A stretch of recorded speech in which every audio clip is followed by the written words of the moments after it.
What's going on, guys? The game footage you are watching right now is Sniper Elite 3, and in my opinion, the gameplay is very similar to like a Splinter Cell Chaos Theory, except it's set in World War II and you have a sniper rifle. So I very much have been enjoying this game and I highly recommend it. Now, a couple weeks ago, a friend of mine asked me if he should either get an Xbox One or a PlayStation 4, and I'm going to go over a couple of reasons why I suggested he get an Xbox One over the PlayStation 4.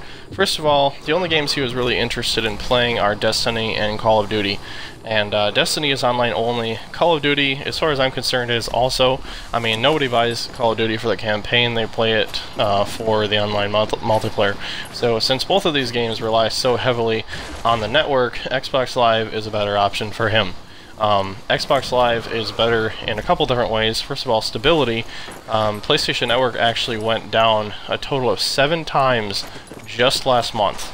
And in the 5 years I've owned an Xbox, I have only been unable to get on Xbox Live once in those 5 years. That was when Lizard Squad hacked them, and Xbox Live was back up in a very reasonable amount of time.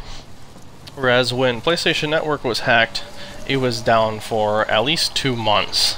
So stability is a big issue there. Another thing is the download speeds on PlayStation Network are significantly lower than on the Xbox and Xbox Live.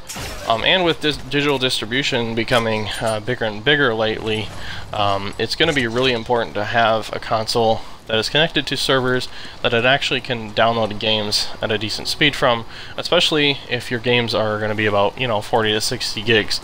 I have a 30 megabyte download speed at my house on my home internet, and I regularly get download speeds on Xbox Live around 16 megabytes a second, which means I can download a 50 to 60 gig file in a matter of a couple hours.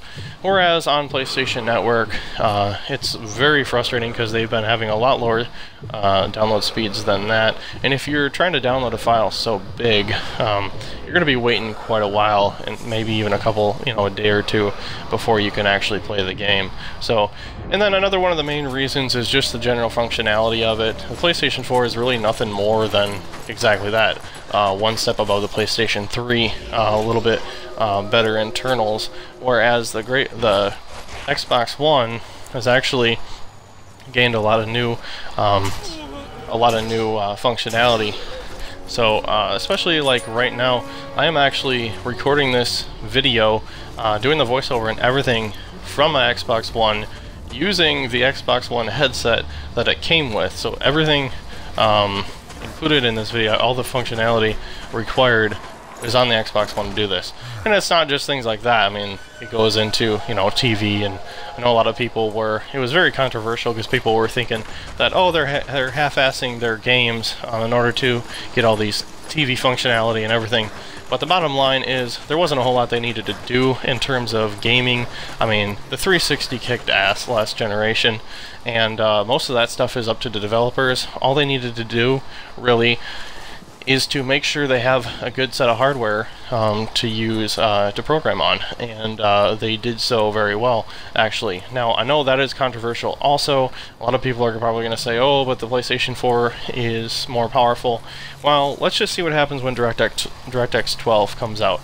Now, I don't really have time to explain it right now, but knowing how DirectX 12 works, it's going to be very hard to believe that it's not going to get some sort of a performance boost. And the other thing I'd like to say too is, if you have to put your games side by side, and you have to really look to see what the differences are, they're the same game.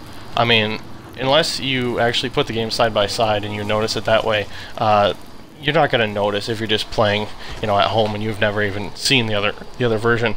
The differences are so small that it's really a non-issue. So anyway, but so there's a couple reasons I suggested he get the Xbox One over the PlayStation 4. If you guys agree with me or disagree with me, go ahead and hit me up in the comments. And if you like my videos, please hit that like button and subscribe for more content. Thanks for watching. Peace.